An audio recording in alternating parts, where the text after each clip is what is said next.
All right, let's get started. Hello, everyone. Welcome or welcome back to the No Fear Job Search webinar series. My name is Linda, and I'm the marketing coordinator at Jobscan. If you're not familiar with Jobscan by now, we are a Seattle-based company dedicated to making the best online tools for job seekers. We put this No Fear Job Search webinar series together in response to all the stress and uncertainty in the world, and especially the job market right now. Our goal with this is simply to get as many job seekers as we can in front of the people and the tools that can help them right now. Today's webinar is the second to last in the No Fear Job Search series. Today we have Miriam Spinner speaking on how to make your LinkedIn a recruiter magnet. We do only have one session left tomorrow, also on the topic of LinkedIn. So if you want to tune into that to just get a different perspective or just to wrap up the series with us, you can check that session out at jobscan.co/no-fear. And with that, I am excited to turn it over to today's presenter, Miriam Spinner. Miriam's first session was actually at capacity due to popular demand, so she graciously agreed to present a second session today. So we're really glad to have her back. Welcome, Miriam, and take it away. Okay, well, thank you, Linda. Okay, well, thank you, Linda and Paige and John for arranging this amazing webinar series. One left, yahoo! Okay, so let's go ahead and get started. Hello, everybody. Glad to be here. Before I start, I just want to say I know it's really tough right now, but let's just celebrate your showing up. Just showing up to the webinar. And learning about LinkedIn. And as Mr. Rogers says, in times of a crisis, look for the helpers. So the next 50 minutes, I'm going to be your LinkedIn helper. Okay, let's go ahead. Let me tell you about me first. I started my career in the automobile plant. I was in Detroit, actually. I was one of 3 female engineers. And I pivoted to the financial services industry, working for Fortune 500 companies. Most of it was at American Express. I've been in that career for just about 30 years, where I left it. When I was in financial services, I led and coached professionals. Then I left the corporate world, and I pivoted to career coaching. So now I help professionals know who they are, what they want, and how to get the right job. Okay, now we're going to do a couple of housekeeping items before we start. If you could make sure your LinkedIn app is launched. And the reason I say that is because it's launched on your smartphone. And the reason I say that is because hiring managers and recruiters, they check you out first on the smartphone. So as I'm navigating through talking about your LinkedIn profile, we're going to actually do this together. And the second item is I am a resource junkie. So I love shouting out resources. So the way it'll work is I'm going to shout out a resource, and Paige and Linda, they'll go ahead and they'll enter the resource in the chat box. No worries if you didn't get it. Not only if you missed it in the chat box, but we'll be sending you a list of all the resources after the session. And I like to have fun. So we're going to have a prize at the end. So listen up. Okay. Before you get started on LinkedIn, one of the first things you want to think about is, where are you going next? And this actually is a perfect time to think about it, to get off the train and start thinking about what makes sense for you. Do you want to stay in supply chain? Do you want a role that gives you financial security? What are your deal breakers? It's kind of like you're getting in the car, you're driving it, you're turning on the ignition. where are you going? Where's your vacation spot? Okay, now it's time for resources. I've got 3 favorite books. It's going to be entered in the chat box. The first one is called Pivot by Adam Markle. By the way, there's another book called Pivot, and I just started seeing it the other day. Jen, and I can't think of her last name. So if anyone's interested in that second book, let me know. So just don't want you to get confused, because there's 2 books called Pivot. The second book is called Switchers by Dr. Dawn Graham. I love her. She's got even a radio show. She's from Pennsylvania, really good book. And the other one is I really like, it's called Designing Your Work Life. It's actually a workbook. It's by Bill Burnett and Dave Evans. They're from Stanford. It really helps you really does some digging when you really want to understand more about where you're, what energizes you. It's a great workbook. And another resource, this is a site, it's called onetonline.org. I recently discovered it. It enables you to go really deep. You can enter in your skills. It even offers you some options about what other professions or other careers that you could leverage, that you could transfer your skills over to. Another point I want to stress before we dive deep in, and that is 95% of the recruiters and their hiring managers go to LinkedIn trying to find you. LinkedIn is where the party is at. So if you want to be found, you got to be on LinkedIn. So if you don't have an account, make sure you have one set up. Okay. So you're in the car. The engine's running. You know where you're going. Now you need a GPS to help you get there. So I'm going to give you 3 hacks on how to get there faster. Here we go. All right, so the first one is about being searchable. I'm going to show you a tool. It's from LinkedIn. It's called Recruiter. This is what recruiters use to find you. So I'm going to go through that in a minute. The second part, being a magnet. It's all about your profile. And it's how we make it pop, how we make it attractive, so people want to take a look at you and learn more about you. And this last one is being a driver. And this one is about how to connect with people, right? You are, it's like you go to the party and you got dressed up, but now you've got to go to people when you're in the party and meet them. So it's about how do you create these relationships. And by the way, I actually named it being a driver, and there's a reason to it.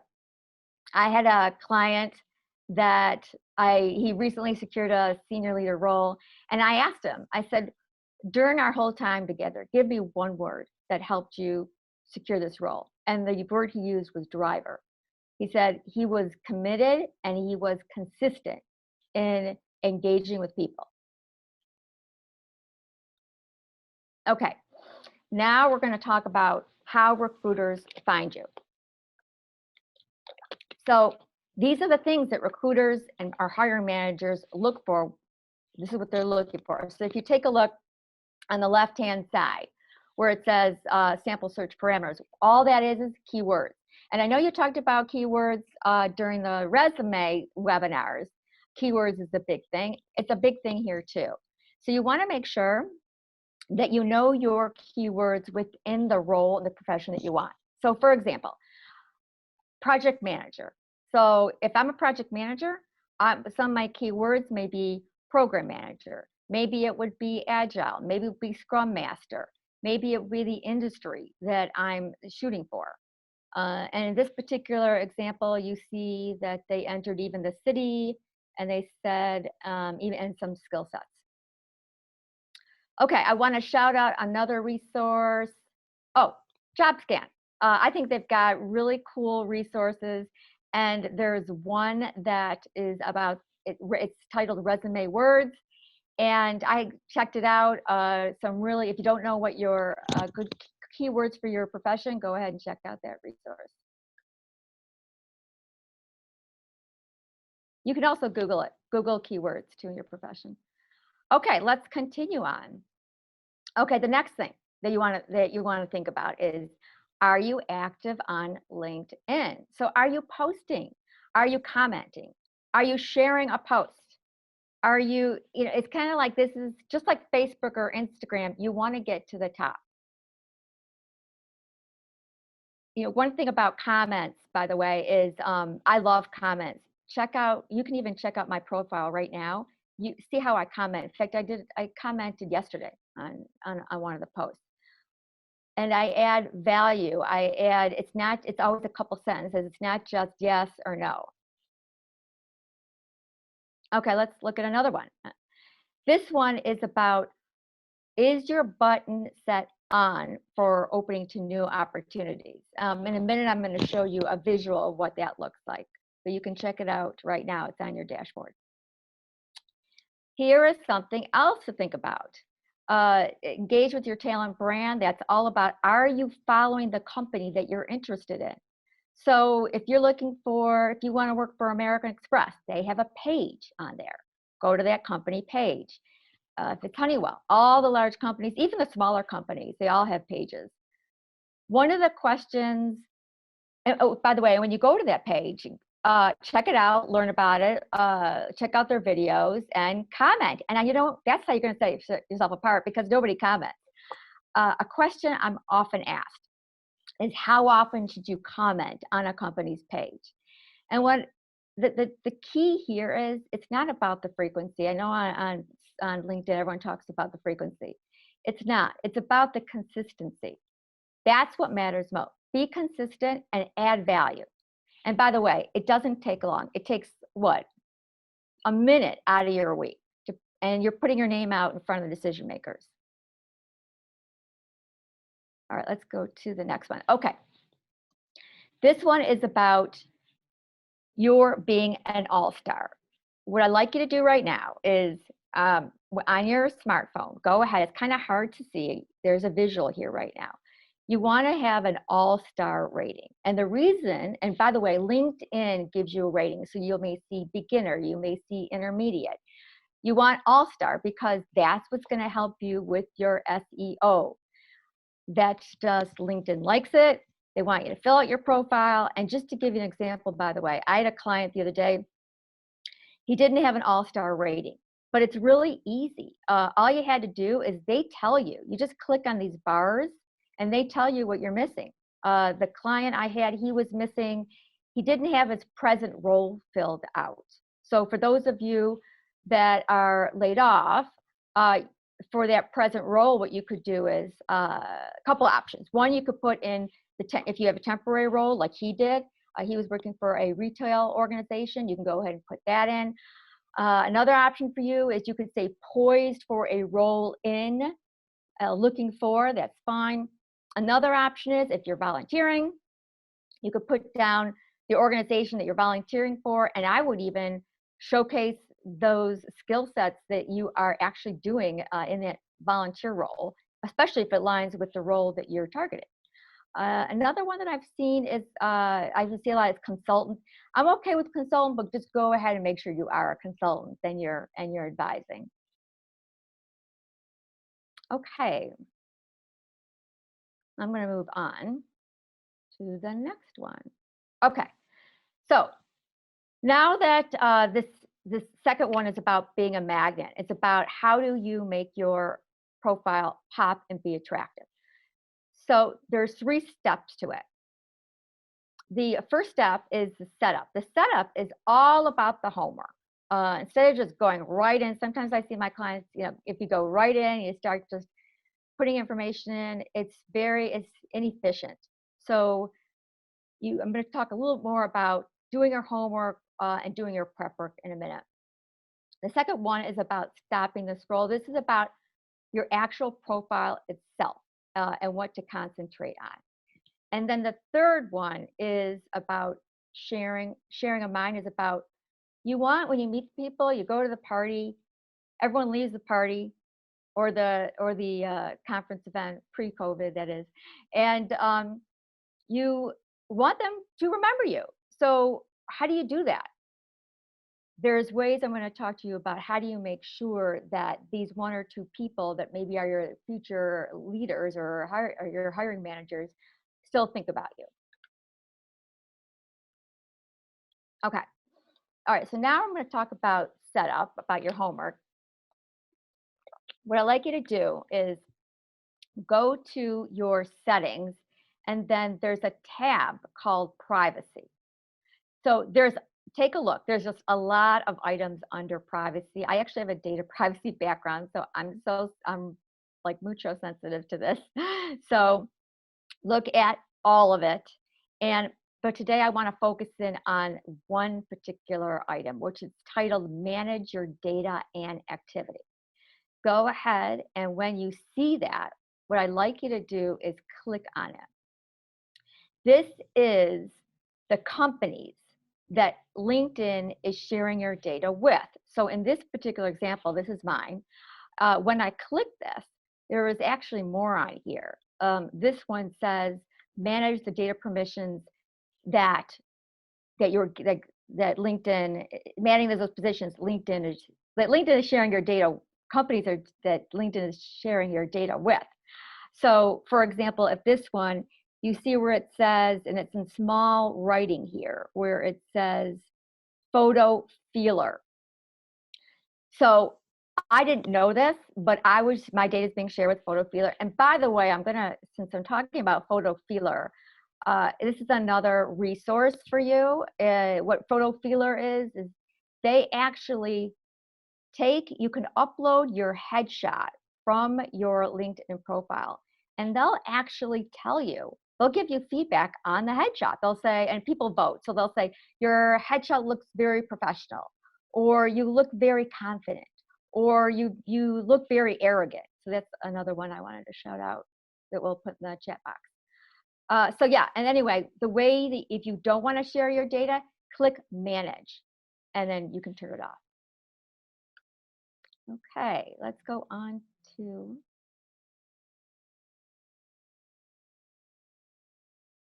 the next one. Okay, so what I want to do here is I want to give you some tips. We're still at homework, things to do before you work on your profile. This one is about identifying who to ask for recommendations. Think of the people that can refer you. So if you were laid off, for example, connect with the people that were your cheerleaders at work. These are the people that talked about you when you were not in the room. So the thing about recommendations is write a draft. People are busy. Write a draft. And what you can do is on LinkedIn, and by the way, you want to scroll down because the recommendations is farther down on the scroll. You can go ahead, LinkedIn will let you write a draft. And then you could say is, here's a draft for you to scratch or edit. And don't forget to say thanks. Okay, I've got a resource I want to shout out here. It's Andy Foote, Foote.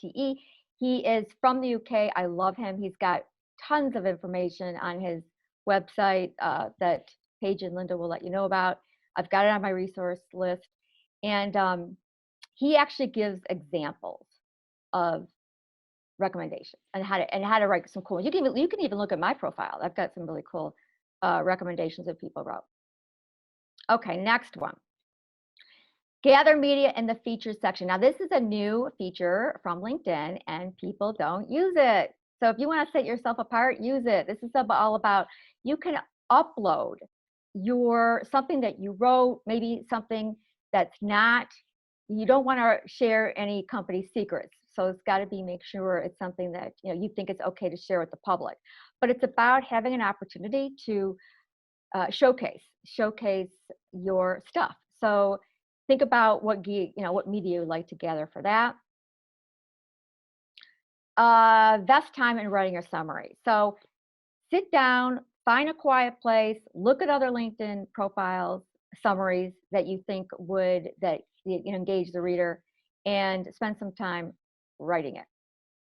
Start with a blank sheet of paper. Okay, Now let's talk about your profile. Stop the scroll. And I'm going to give you 8 tips here.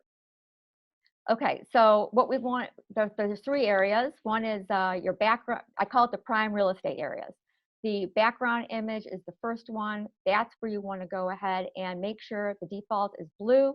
You want to make sure that you upload a background image. You can go to Pixabay as a resource. That's my favorite one. The second one is your headshot. What this is important because LinkedIn stats tell us that you're 14 times more likely to be viewed if you have a headshot, no hat, a high resolution. I saw one with low resolution the other day, and smile. By the way, Career Connectors, if you're in Phoenix, they do professional headshots for free. Locally, you may find one that does it for free also. And I'm not a fan of selfies, and make sure I prefer solid backgrounds depending on the industry that you're in. The headline. Make sure that you've got keywords again and it reflects the role that you want. And I'll talk about headlines in a minute. Now, what I want to show you here is before and afters. These are, if you take a look here, what you know before and after, what the difference in the headline. What I really just want to point out here is something as simple as the background headshot. Look at here, it was light, here it was dark. And if you can read the headline, she was using a fun phrase to make, she said, yeah, I make things happen with people. And then down below, she's got some really engaging sentences. Here's another example. What I liked about this one is he actually used his love of golf for a background image. And actually, that's what actually secured an interview for him because it was a fellow golfer. And then here's an executive look, solid background. And I'm going to stay here for a couple seconds so you can actually read the about section. You can see the difference.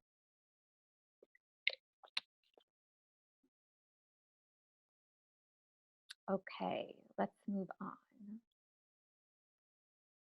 This one I wanted to show you because this one actually had a background image, but look at the difference. One was just really prickly and unattractive, and the other one just pops. Okay, now I want to do a little more deep dive in your headline. So here's 4 tips. We talked about keywords, if you're supply chain, logistics, operations. You can also use a tagline, coach dedicated to the financial well-being of professionals. You can add in a personal phrase, set yourself apart. If you take a look at my profile, I put down ex-project manager.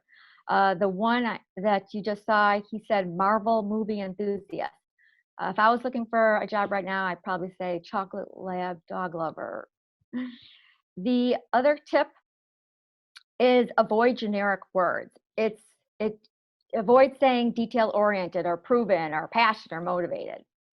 And then think about a call to action. Let's connect. Want to learn more? Read on. And I've got a resource for here. It's Jobscan. Again, they've got some really cool headlines. Okay, I want to actually I'm going to actually show you all of these so we can look all at the same time. What this is, I wanted to show you different formats that we can use. On the bottom here, you see a combo of a keywords and a tagline. And I wanted to point out here, I love M&M. So that would catch my attention, M&M junkie. I'm going to stop just a couple seconds here. If you could just put in the chat box any kind of professional terms that you want to put in your headline, anything that maybe you have right now that you want to enter in, go ahead and put it in the chat box. And I'm going to actually stop for a couple seconds because. Let me see here. We've got deadline-driven motorcycle tire maven, marketing specialist, helping project managers change the world one project at a time, social impact change agent, operational excellence lover, director of sales, versatile leader, data cruncher. Data cruncher, yeah, those are good ones. Lots of good ones. Yeah, very good, good one. Okay, good, keep it up. Okay, the other thing I just wanted to mention too, If you take a look at the format, most of the time, I like the pipeline here. I see that a lot. But I've seen a red diamond. You can use the traditional dot there. So just kind of different formats to think about too. Okay. Now let's talk about crafting your summary. The summary is all about making it warm, avoid buzzwords, okay? So what I'd like you to do is, first of all, go on your, if you can see on your phone, they actually changed it. It says about right now. And go ahead, and one of the things to take a look at, you can even look at mine, start with an engaging entry, right? It's a simple sentence. That's when I start reading these profiles, when I have something fun. Don't be boring. The other one, I saw one recently, it said, I'm a people engineer. Well, that really caught my eye because you don't think of engineers as being people oriented. I was lucky. That was another one I saw. Another one I saw, and then of course the one I just showed you, she said, I make things happen. So that's about, she's results oriented. Another tip regarding your summary is tell me about your superpowers. What are your strengths? I saw one recently that said, I'm the one that will find the $1 million error in reams of data. Yeah, pretty cool. So yeah, think about what, and if you don't know what they are, ask the people around you what you think their strengths are. Here's another tip, include accomplishments and don't forget the numbers. So this is all about, and I was just looking at one yesterday that there was some, everything else it had, but it didn't have a call out for like broadcasting those key accomplishments. And our brains like numbers. So put some numbers in it. Make it personal. I love it when I read about sharing, what do you do outside of work? And by the way, just don't say you like books. Like, tell me, like, what books do you like to read? What was your favorite book?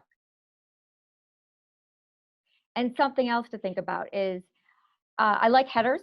So what I mean by headers is you're making it cosmetically attractive. And when you put headers in there, it's just easier on the eyes. So a header could be what I do, or my beliefs, or my accomplishments, or my strengths. So separate that out, and don't forget to make sure that there's some white space between it. Miriam, a clarification question here. Yep. Should accomplishments be included in the experience section as well? That's an important question. There's this controversy in the LinkedIn family about whether you should just put responsibilities or accomplishments. I like accomplishments, and here's why. Because if I'm a hiring manager, and I was a hiring manager, when I'm checking you out on LinkedIn, I'm doing it really fast. So you want it to pop. So if maybe I won't even look at your resume. So if it's my first stop, yeah, I want to know about your accomplishments. So to answer your question, yes, put your accomplishments in your work experience section. In your summary, you're just highlighting them.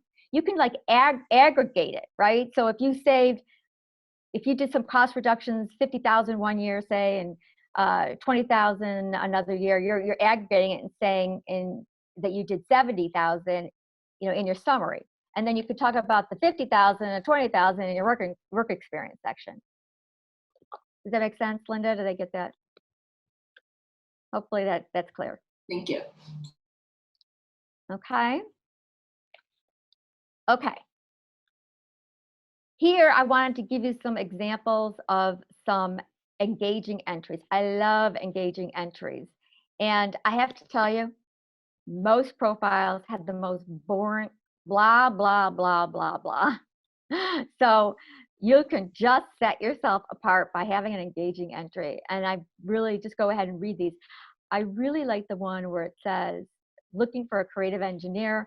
It was a question, looking for a creative engineer with a big picture thinking ability. Read on. Well, what I like about this is an engineer being big picture. I like that because you don't think of engineers being big picture.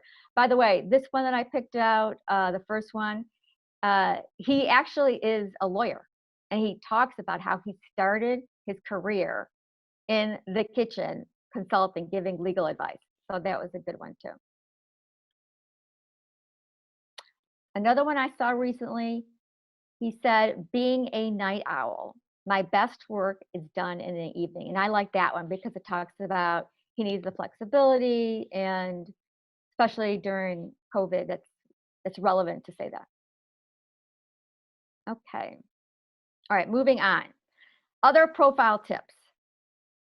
Personalize your URL. So this one is LinkedIn gives you a number. If you see a number on your URL, your URL, by the way, is under your contact information.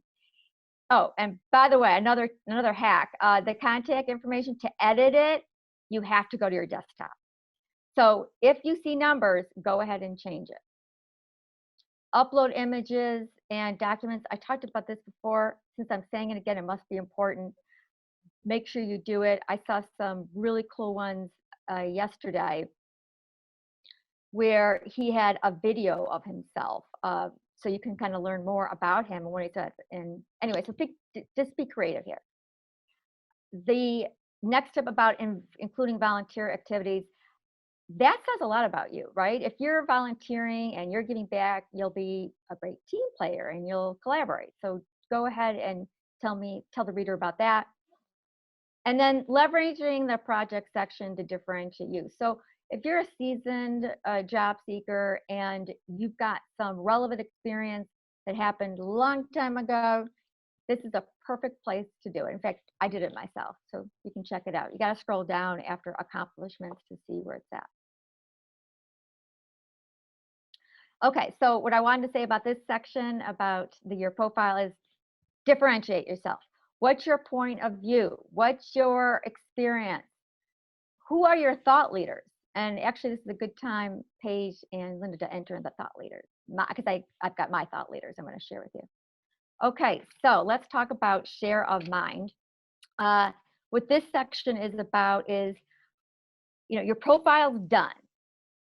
You're dressing, you're dressed up, you brushed your hair, you shined your shoes.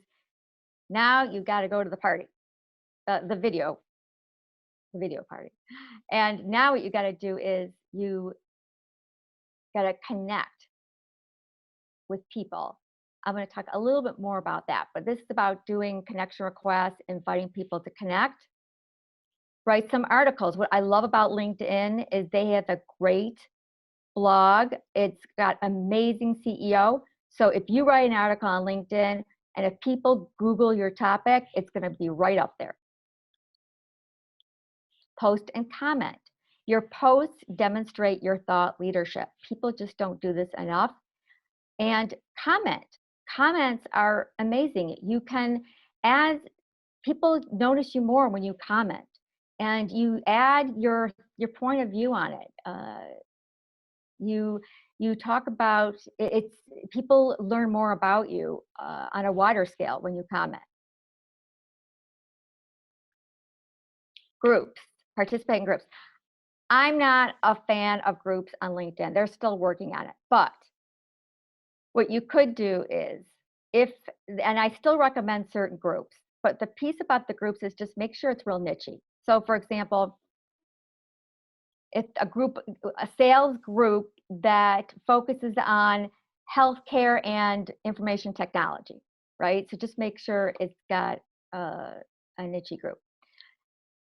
The other tip I wanted to pointing out here is know your hashtags. So here the piece about LinkedIn is the LinkedIn engineers do not like a lot of hashtags when you post. Post the maximum 3 and make sure they're relevant. Another resource here, my favorite, Andy Foote, he actually does tons of analysis on hashtags, and I have actually going to share with you, there's 3 of them here that I like. Actually, you know what, Linda and Paige, if you can, the hashtag job search, hashtag job change, and hashtag job seekers, if you could put that in there. Okay, let's talk about connections. So there's this whole thing on LinkedIn about connections, whether you do quality or quantity. It's just like disagreement everybody has. I'm a fan of quantity. It's, in my mind, it's in the numbers. And here's why. A couple years back, I connected with a stranger. I didn't know her. She was actually in Phoenix. And about a year after that, I connected with her. I noticed I engaged with her more. We had a common profession. I engaged with her. I established a relationship. Guess what? I ended up working for her. So that's why I'm a fan of connect with as many as you can. So go ahead. If what LinkedIn does is once you exceed 500, they say 500 plus on your profile. So go ahead and shoot for, I would say go ahead and shoot for 500. Another one of my favorites is second degree connections. It's a great way to connect with a stranger. So let's say I'm a first connection with Linda, and Linda is a first connection with Paige. So Paige is my second connection.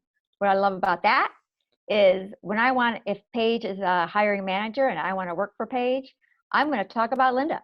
I know Linda, there's different ways to do it. I could direct message her and say, I know Linda, or I could call Linda up and say, Linda, can you help me and get more engaged with Paige? Other tips on connections. Ask to connect. One of the things I love to do is I ask to connect during the conversation. I would even do it when you're in a video conversation with someone. Go ahead and connect real time. Another tip, creating a red line. So I have my own red line of who I do not accept. Lots of spammy people out there. I don't accept them. I check out their profile. Nurture your connection. So the way you do it is, and I just did it today. This morning, I looked at my notifications and certain people wanted to nurture the relationship and they tell me when there's birthdays. So I got ahead and I sent a birthday note. And then invite people to connect to follow you or even to view your profile. Look at those profiles and go ahead, and they're interested in you. So go ahead and connect back with them. Okay, now I want to talk about the cold message. These are these strangers that we're scared to connect with. So here's some things. One is the subject line. So here I am, I don't know this person. You want to entice them to, when they read the subject line, you want to entice them. So how do you do that? Well, you got to create curiosity. Here, just to give an example, what I did was I actually was watching a keynote from this person I wanted to connect with, and I put it in the subject line. I watched a keynote from you. You were amazing.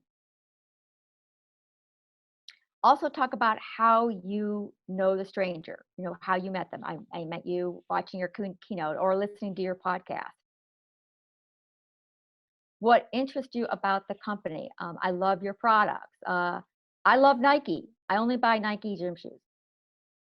Tell the stranger, think about their pain and talk about, you can highlight your skills, or if you know their specific pain, you can even talk about that. And also ask for action. One of the tips, actually, one of my clients told me that was very helpful for him is he used the word interested. Are you interested in learning more? And don't forget to express gratitude. All right. Now I want to go into a couple examples of some subject lines that I actually received. One was from a fellow American Express employee. Yeah, I was interested. And then another one was from this ex-competitor. This was the one that a colleague gave me that I think she said worked really well with her clients. I love chocolate martinis, and someone found out about it, obviously, because that's what she said in her headline. So, yep, I clicked that one. My favorite, though, is on the bottom where it says referred by, because that's a name of someone that you know, or the hiring manager knows, or the recruiter knows. That's gold. So if you've got a name, use it. Okay. This is an example of a cold message. And what I wanted you to see about this is the format of just starting off with talking about them. you know, I had a chance to see you pitch, and then I was blown away from you. And then in the second section, it talks about a little bit about me, and then here it's about you're interested to learn more. Now, what I want to say about these cold messages is don't, first of all, make it short, number one. Number two, you may want to make it into a series, right? So instead of just saying all at once, this is what I want. And by the way, don't ask for a job in a cold message. You may want to split it up. I always split it up. So I call it a poke. What I do is I establish a relationship a little piece at a time. So I comment, I share their posts, then I send a direct message. So those are tips around that. And here's something else I love to do that will set you apart. And that is try voice. I do this all the time. Nobody uses this. So there is a microphone on the bottom here. All you got to do is press and release it. In fact, you know what I use it for? I did this the other day. I actually sang a birthday, happy birthday, literally, happy birthday to you, the whole thing. She cracked up, she called me, okay? So you can do crazy things on here. Okay, now this is the recap. Here's what I want you to remember. Number one, do your homework. Ask for recommendations now. Think about your cheerleaders at work. Are there any documents that you could use to showcase your talent? Start with a blank sheet of paper when you write your summary, and do it alone in a quiet space. Look at other profiles. Look at my profile. There's other profiles. In fact, if you're interested in other profiles, go ahead and DM me. Number two, stop the scroll. You want to be an all-star. Focus on the prime real estate areas first. Your headline, your picture, and your background image. And then the last, and the most important, be a driver. Connect and reach out. Post and write. All right. Now we're going to have a little fun. If you could go ahead first in the chat box, either tell me what you learned today or the action that you will take from listening to me for 45 minutes. Right. Let's see here.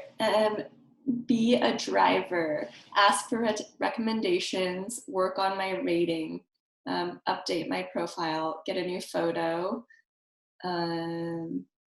These are coming in really fast. Oh, good. I'm excited. I want to hear. Okay, so do you see a popular one? I'm seeing just a lot of, small things people can do, as simple as, adding a photo, changing their headline, just really small and easy things people can do that can make a big improvement. Okay, good. Posts. Yeah. Any other interesting ones? Connect. Review. Oh yeah, and by the way, connect. If you look at my profile, I did a poll last night. Go ahead, and if you can answer my poll. So far, the highest percentage, I asked a poll about what's the biggest fear people have in the job hunt process, and the biggest one was connecting with people so far. All right, and then I guess we'll do questions now. It was a lot of fun, everybody. Hope you really let me know, give me feedback. I love feedback, it's a gift. So let me know what worked, what you want to learn more about. So I think you had some suggestions for this, but a couple people are asking, LinkedIn says I need to put my current role to be my all-star since I was laid off due to COVID or something else. What should I put as my current role? Yeah, right. So as I said, I mentioned it, but yeah, sure. So there's a couple options there. One is you could enter, if you're volunteering, you could enter in the name of the organization. Another option for you is you could say poised for. So if there's a role, in fact, I saw one yesterday. He wrote poised for the role that he had, and he talked a little more about the role. So that's option 2. Option 3 is you could put down, if you are consulting or advising, you can put that down, option 3. Option 4 is you could leave it, your last role on there for a short time, right? Because, after a certain time, you're going to want to change it. So if you're still on their payroll, maybe, you could keep it on there, but I would keep an eye on it. Eventually, you'd want to change it. Mm-hmm. So yeah, so those 3 options I gave. I'm just trying to think if I have any more. I've seen one that said board member. They were a board member, and they put that down. So you could be really creative and put something in it. Does that answer the question? Yes, thank you. Someone else asked, furthermore, I can't reach that all-star status because I haven't indicated my education, and that is due to the fact that their highest level is high school, and people have told them that that shouldn't be put down. Do you have any tips for this person? That's an interesting question. I think that it's more important to be all-star. So, by the way, I just want to call this out. I mean, you're going to get different advices from different people. So you're going to have to figure out, what resonates with you. So it's about if you can use different wording to say, maybe post. I don't know if you're doing any kind of classes and saying, pre-college, or if you have to say, I think you're going to have to weigh the saying, graduate, high school graduate versus the SEO. What's more important to you? I actually think that if I was in that shoes, I'd rather put down high school so I could get high school graduate so I could get high SEO, because that's when the recruiters are looking for you, the ones that they see on top are the ones that have high SEO. Mm-hmm. So that would be my take on it. So is that what all-star really means, just higher SEO? Or what is the purpose of reaching that status specifically? So that you're high on the list, right? So think about it. If I'm a recruiter and I've got a list, right, I showed you before, when they're looking for you, or a hiring manager, I did it myself. And then I get a list, right, of people that I'm interested in. When you're an all-star, LinkedIn, raises your name closer to the top. So that's what search engine optimization is all about, is so that you can pop, right? You can come right up and I can see you real quick. Mm-hmm. So instead of like at the bottom of the list. Yes. What are your opinions on LinkedIn Premium? Is it worth it? Yeah, that's a good question. So for LinkedIn Premium, first let me tell you what it is. Okay, there's 5 parts to LinkedIn Premium, or 5 features. The first is that if you have if you want to direct message someone on Premium, you can direct message anybody. Recently, they put a limit, but when you don't have Premium, you have to connect with someone before you can direct message them. So the first feature is, with Premium, you can direct message anybody. The second one is their search engine. You can search engine anybody. There's no limit. That's 2. 3 is that you can view profiles up to 90 days. So every day I go into my LinkedIn profile, I can see the past 90 days who's viewed me, and that's important because I connect with them. That's 3. 4 is one of the things. The 4th one is that when you post for a job, they give you lots of good, juicy information about who you're competing against. One of the things I like is they will tell me, Miriam, you post for this job, there's 700 applicants. And by the way, you're rated like only 10% because they look at my skills. Well, really, if there's 500 applicants and I'm rated 10%, I'm not going to invest my time in that. So that was number 4, the data. And number 5 is LinkedIn Learning. You get it for free. Hmm. All right, so that's what LinkedIn Premium is. Now I got to answer the question, is it worth it? You know what I tell my clients? If you're going to use it, and you're going to use LinkedIn, and you're going to spend time on it, then yeah, I think it'd be a value. That's number 1. Number 2, if you're in a profession that's in demand, let's say you're a front-end developer in San Francisco. No, I don't think it's of value. But if you're in a more competitive profession, or if you want to change professions, yeah, it could be useful. Here's another tip. Try it. You get 1 month for free.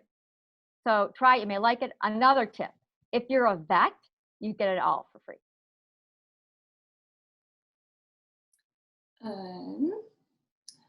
Let's see. Michael and a couple other people ask, what if you are looking for a career change and your accomplishments don't necessarily line up with what you are currently pursuing? Yeah. Also, what if you're a new grad with not as many accomplishments? Yeah. Okay. So, all right. Those are 2 questions there. So I'll answer them separately. Okay. So regarding the career shift. So if you're in one profession and you're thinking about switching your careers, a couple thoughts about that. Number 1, and the question was regarding the accomplishments. So I want to give a little bit of background there. Number 1, you got to know where you're going. If you want to shift, do you want to shift from being in supply chain to operations? Understand the role that you want. Then understand the skills that are needed in that role. So for example, if you want to be, say, a project manager, okay, well, some of the do you need a certification, or do you need, what type of, superpowers do you need, people relationships, and, knowing how to work with MS Project. So you've got to know the skills required for the future you. Once you know those skills that are needed, then you got to acquire those skills, number 1, or pull out the transferable skills from your old profession. So hopefully that made sense for that. Okay. The second part of the question was about new grads.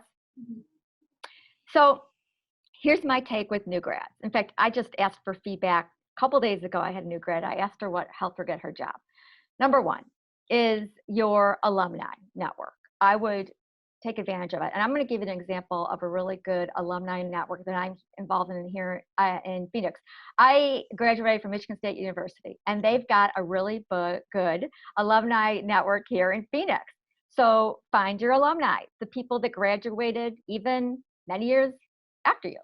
Number 2 is create your own work experience. You don't have enough, create it. What I mean by create it is, you can maybe, if you like social media, maybe you can become an expert in a certain social media platform. Whatever kind of work you want to do, be creative. The third one is find your mentors. Find a mentor, someone that you can guide, someone in your future field, and establish their relationship with that person, and so it can be ongoing and you can gain some learnings from it. And then the last one would be find people like you. Create a community. I love this, where you can create groups, your own groups that are like you. So if you're a new grad and you graduated from Michigan State University, find other new grads that created from maybe Michigan State, maybe nearby, and connect with them and meet with them on a continual basis, so that you can keep up this job search and create these new ideas on how you can penetrate an organization that you want to enter into. Great. We are just about up on our time here, so let's just take 1 or 2 more questions. Sean asks, how many recommendations should be showcased in the recommendation section? Yeah. That's an important question. Thank you for that. Yeah. So recommendations, I would say focus less on the number and focus more on the date, on that it's up to date. So, and the quality of it. So if you had like 20 recommendations that said didn't say much, then what value is it? You do want detailed recommendations where they actually, there's like 3 or 4 lines and they're very specific and it's dated, right? It's up to date. I would concentrate on that. In fact, you know what? Go ahead and look at my recommendations. You'll see they're all up to date, and every recommendation, most of them have 3 or 4 lines to it. And let's end it off with this question. Tanya asks, I have a lot of former high school classmates looking at my profile and I'm not so sure how useful it is. How do I drive the right people to view my profile? Yeah. Keywords, when you say the right people, so you got to figure out what people you want to attract. What role do you want? What organization do you want to work in? Do you want to work in technologies? Do you want to work in the payments industry? Do you want to work in transportation? Do you want to work in manufacturing? You really have to have a really good sense of what you want. Once you know what you want, then you can figure out how to attract them. And the way you do it is you attract them through different ways. One would be making keywords in your profile. Another one is through establishing relationships online, on LinkedIn, commenting on their posts, commenting on or writing an article, becoming a thought leader, even connecting with them offline post-COVID, or even through video, through other professional organizations. But I think what happens most is that people don't know what they want. It's kind of like the driving the car again. Like, how do you get in your car, turn on ignition, and you're driving, and like, where you're going? So know where that's the hardest part too. Once you know where you want, then you can get a GPS to figure out how to get there.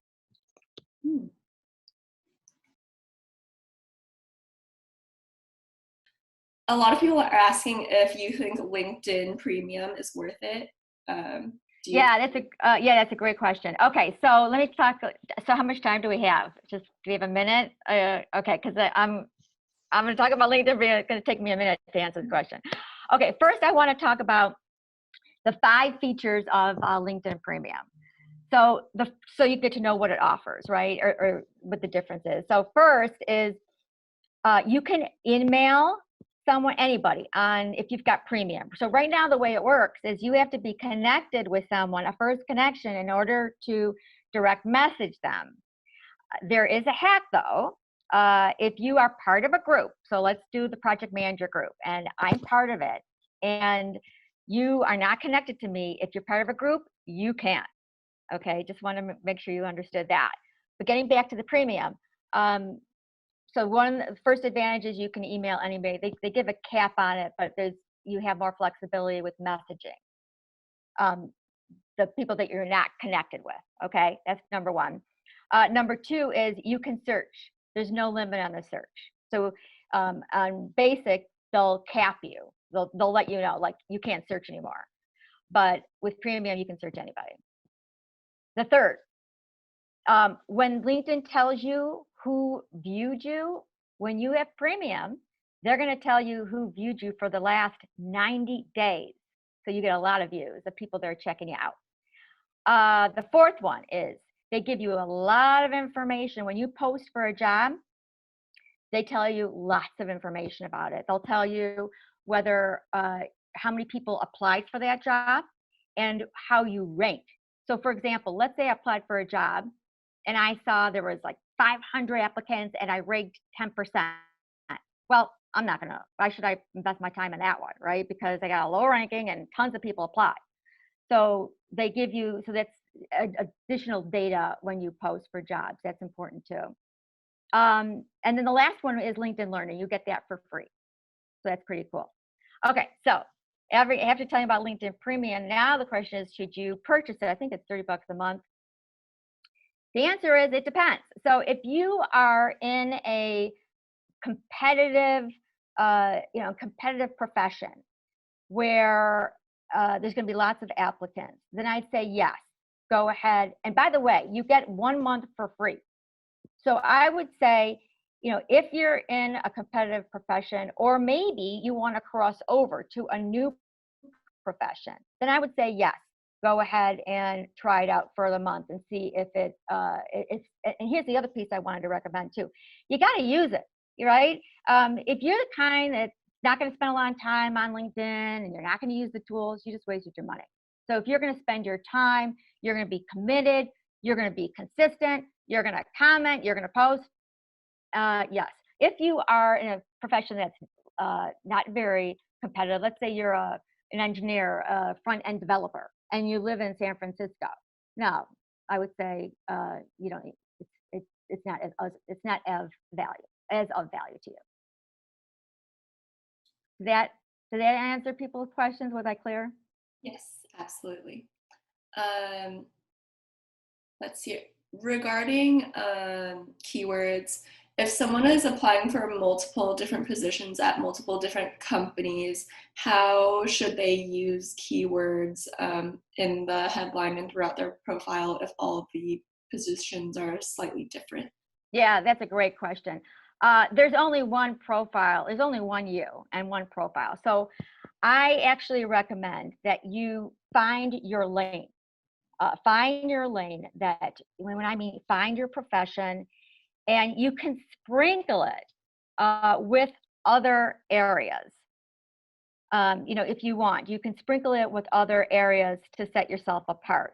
But if you think about it, if you are applying for an account manager and a product manager and a financial analyst, it doesn't bode well for you anyway when you're looking for a role. It's all about being you, knowing your profession, knowing what you want.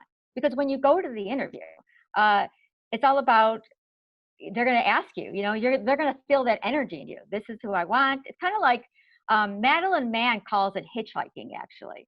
Don't be a hitchhiker. Hopefully that answered that question. Thank you.